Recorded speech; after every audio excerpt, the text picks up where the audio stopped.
కాబోయే ధనవంతులకు స్వాగతం సుస్వాగతం. ఈ వీడియోలో టీ హార్ ఏకర్ కనిపెట్టినటువంటి 6 జార్ ఫైనాన్షియల్ మేనేజ్మెంట్ సిస్టమ్ అంటే 6 జార్స్ను ఉపయోగించి మనం డబ్బును ఎలా మేనేజ్ చేయాలో చూద్దాం. మేము డబ్బు గురించి ఎన్నో పుస్తకాలు చదివాము మరియు ఎన్నో వీడియోలు చూసాము. అన్నిటికంటే ఈ పద్ధతి ఎంతో నచ్చింది. ఈ పద్ధతి వలన మీరు ఖచ్చితంగా ధనవంతులు అవ్వగలరని నాకు నమ్మకం ఉంది. మనం కాలేజీలో నేర్చుకునే పాఠాలను మనీ కాలేజీలో నేర్చుకుందాం. ఈ 6 జార్ పద్ధతి ద్వారా చాలామంది ధనవంతులు అయ్యారు. మరెందుకు ఆలస్యం, మనం కూడా ఈ 6 జార్ పద్ధతి ఏంటో చూద్దాం.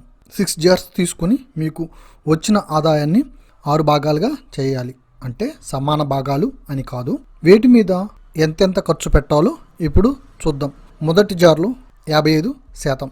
ప్రతి నెల మనకు అయ్యే ఖర్చులు అంటే ఫుడ్ సంబంధించిన ఈఎంఐలకి సంబంధించిన అద్దె, కరెంటు బిల్లులు, ఫోన్ బిల్లులు మొదలైన వాటి మీద ఖర్చు పెట్టాలి. రెండవ జార్లో 10%.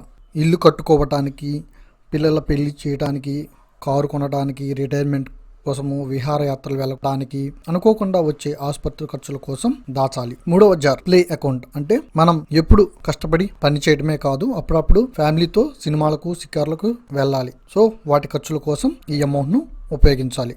నాలుగో జార్లో 10% ఎడ్యుకేషన్ కొరకు. మనం చాలాసార్లు చెప్పుకున్నాం, మన యొక్క జ్ఞానాన్ని పెంపొందించుకోవడం వల్ల మనం త్వరగా ధనవంతులు అవ్వవచ్చని. ఇది ఎవరైతే జీతాన్ని సంపాదిస్తున్నారో వాళ్ళు వాళ్ళ ఎడ్యుకేషన్ మీద ఖర్చు చేయాలి. 5వ జార్, దీంట్లో 10% వేయాలి. మనం ఎలాంటి చీకు చింత లేకుండా హాయిగా బ్రతకాలంటే ఆర్థిక భద్రత కావాలి. కాబట్టి ఈ 10% డబ్బులతో షేర్ మార్కెట్లో ఇన్వెస్ట్ చేయటం కానీ, మ్యూచువల్ ఫండ్స్లో ఇన్వెస్ట్ చేయటం కానీ, రియల్ ఎస్టేట్లో పెట్టుబడి పెట్టడం వంటివి చేయాలి.